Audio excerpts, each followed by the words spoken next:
Mas rambut dari scale lu pakai apaan? Kemarin lah gue pakai rambut itu buat dari Gen nggak sih? Kabar sehat Alek? Kenapa suaranya balik lagi kecil lagi ya? Selamat datang kembali di M7 World udah. Championship Swiss Stage. Dan kita sampai ke dalam match yang Sabar. terakhir hari ini, di mana Oke. kita akan Oke. melihat salah satu perwakilan dari Indonesia yang akan bermain, yaitu Onyx. Tak kenal maka tak sayang, perkenalkan saya Om Awa bersama dengan kedua caster kesayangan kalian. Aku Ranger Mas. Dan tim Koco. Yap. Kita akan Lia baru saja mengirimkan Onyx. dukungan 100.000. Tapi sebelum menuju ke arah match yang sangat kita nantikan ini, Evo Onyx, kita nanti juga akan ada sedikit perbincangan hangat tentunya oleh orang-orang hebat yang berhasil sudah mendapatkan. Waduh, orang hebat award. katanya guys. Waduh, oh hep. Oh, Hep sih. bukan. Orang hebat, cina guys, Angkot, amin angkot. ya. Salah ya? Enggak oheb maksud dia, O-nya orang, heb-nya hebat. Ah, Ngerti kan? Enggak. Sampai situ ngerti kan? enggak. Ya udah coba kamu tanya biar kamu ngerti. Om, Apa? oke. Oke, sip ya. Oh, Gitu. Kesel. Sip, enggak sih. Aku sih sangat Iya, tidak kesel. tapi- banget. Gue ajak Tapi ngobrol beliau- sama Awa aja kali ya Siapa guys ya. sih? Orang-orang hebat ini siapa sih? Nah itu dia nih, beliau-beliau akan kita panggil sekarang karena kita punya Mas Ade dan juga ada R7. Halo, Bang Sin juga ada kalau nggak salah. Halo. Wah, kumis-kumis ini Halo. yang kita mau ketemu juga sama dia nih, woi.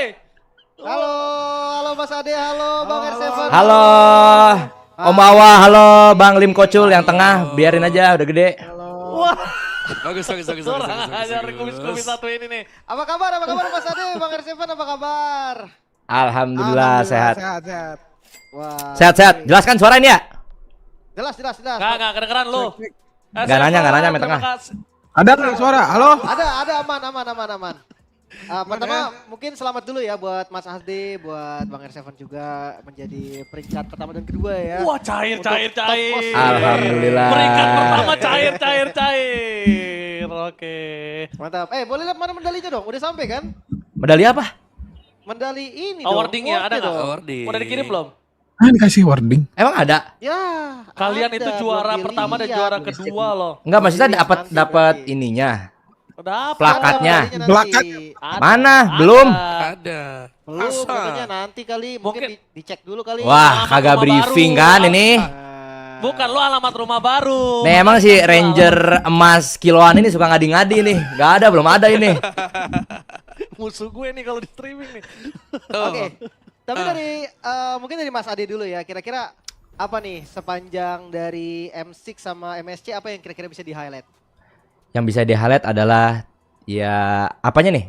Dari permainannya atau apa? Apapun yang paling berkesan, misalkan momen, gameplay, apapun yang paling berkesan. Yang paling berkesan pastinya selama ada turnamen tersebut senang sih bisa sampai di titik ini. Ibaratnya itu tahun 2025 tuh bulan apa ya? Bukan bulan sih, tahun alhamdulillah penuh berkah sih, penuh berkah banget buat gue, berarti banget di karir streamingan gue saat itu sih, karena ya viewernya juga pada nemenin dan setia juga dari setiap fanbase pada ngumpul di situ, ya senang banget sih, pasti bersyukur banget lah. Luar biasa. Untuk R7 gimana nih yang momen-momen yang paling diingat, momen-momen yang paling menarik buat R7? Kurang lebih sama lah karena apa kayak semua tim ngumpul jadi satu untuk mendukung bareng gitu di tiap turnamennya kayak gitu-gitu. Wah, Ya seru lah. berarti bisa dibilang Tahun berkah lah. Kan berkah ya. kumpulin fans-fans ya. Oke, Ya.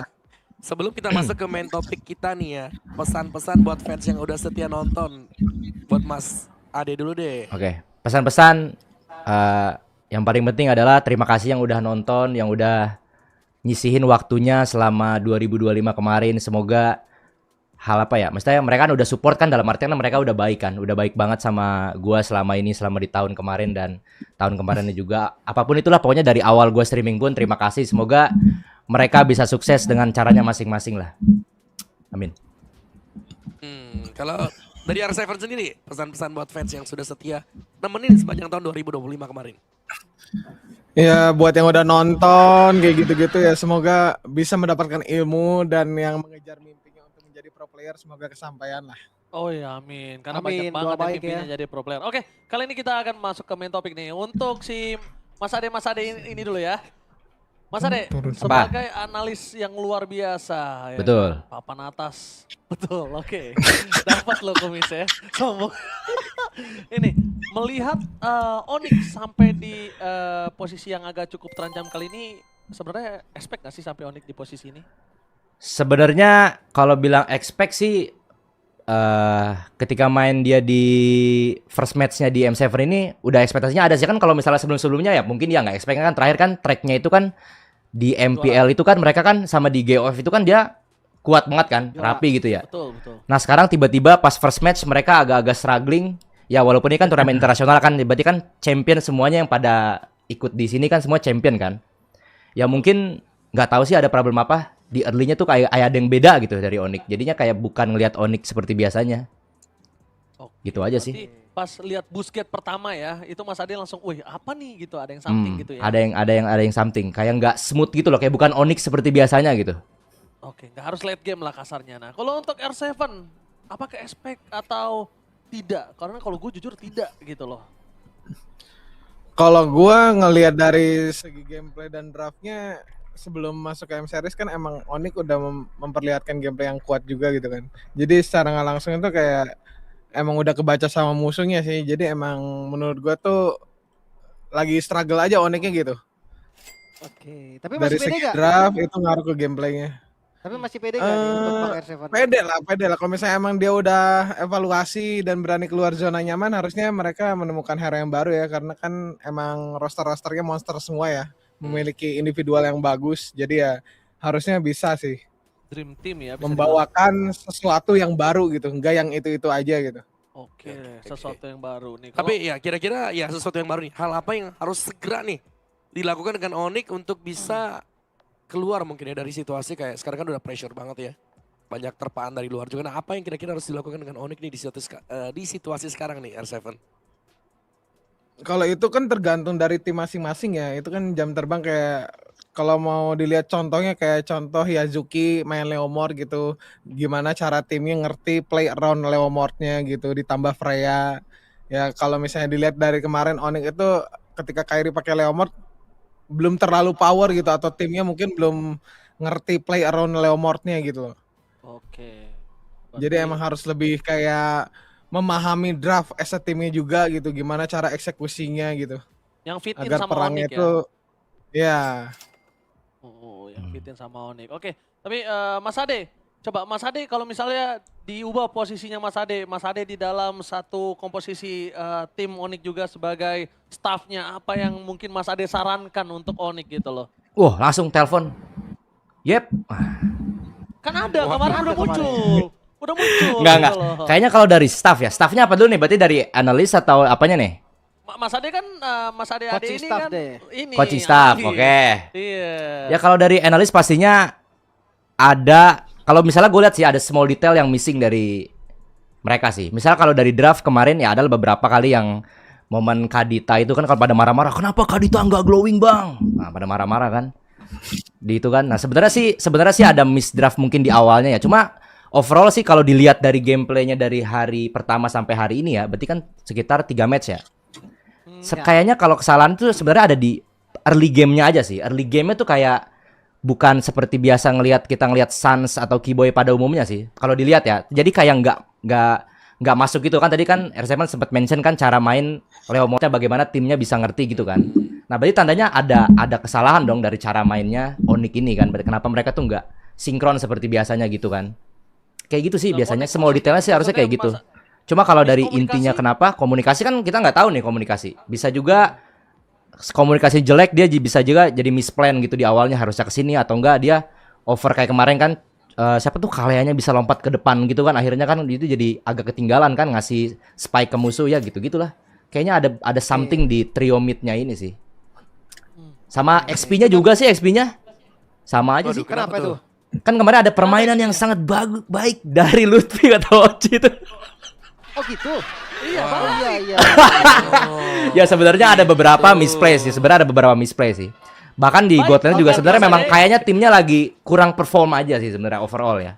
Scalar juga Oke, sih sama oke, aja. oke. Dan untuk yang terakhir nih Mas Ade ya, kalau tadi kan sebagai coaching staff, nih sebagai Mas Ade deh, kira-kira Betul. pesan untuk Onyx apa nih? sebagai Mas Ade yang ini. Pesan untuk Onyx, ya semoga bisa balik ke performanya seperti biasa sih. Kayaknya mereka kalau dibilang mental nggak mungkin sih. Dibilang nggak prepare juga kayaknya nggak mungkin. Yang penting nggak mungkin kan? Karena kan ya kita tahu kan Onyx itu udah paling sering bawa piala, apalagi paling sering juga ikut turnamen internasional. Kalau udah ngomongin mental kayaknya udah prepare banget sih. Cuma kayaknya ada beberapa hal yang mungkin kita atau viewers atau fans atau siapapun yang nonton kita nggak tahu 100% apa yang terjadi kan. Jadi mungkin mereka bisa cepet-cepet fix itu sih. Apalagi di hari ini kan. Hari ini mereka main kan lawan Yangon juga kan. Hero-nya juga banyak kan beberapa ya. Gue rasa itu yang perlu di fix aja sih dari Onyx. Ya semoga aja bisa dah. Tapi kalau mereka menang, gue cukur kumis dong. Iyalah. Harus dong. Syukur tuh kumis-kumis Lawan Evil bukannya Angon. Lawan Evil. Oh lawan Evil ya, sorry lawan Evil. Sorry. Lawan Evil. Ah, betul. Ya lawan Evil ya. Yang terakhir Bang R7 boleh Bang pesan-pesan sebagai R7 untuk Onyx. Ya semoga di match hari ini mereka benar-benar menemukan jati dirinya as a Onyx ya. Karena kalau misalnya dilihat-lihat itu gua ngeliat di M series ini mereka itu kayak kurang confident aja ya. Semoga balik lagi lah performanya gitu. Ya. Yang kita Ya, tahu bahwa ya. Onyx itu dari early game, apalagi kalau misalnya udah leading network 5K itu yang selalu nge-pressure musuh gitu. Ya semoga itu terjadi lagi lah di match kali ini. Amin. Terima kasih banyak ini tentunya untuk R7 dan juga Yap. Mas Ade ini. Terima Terima kasih kasih. banyak ya. Siap-siap cukur kumis ya. Kumis-kumis itu cukur ya. Thank you semuanya. Gak keren tuh. Congrats ya Thank you, sekali thank lagi you. ya. Thank you. Terima kasih Thank you. banyak. Sukses. Semangat ngecashnya. Ditunggu ya nanti Thank you, blessing thank duet you. from Skylar. Ya, kalau nggak di band nanti ya. Tolong usir dia nih. Udah kita usir. Udah Kita take out. sabar, Santai. tenang dong. Thank you Tenang, Mas Ade, tenang. thank you RK. Thank you. Kalau nggak Thank you, Nanti thank you. nanti Thank you, Karnival thank you. kalian selesaikan ya. Ya, Ntar. cek.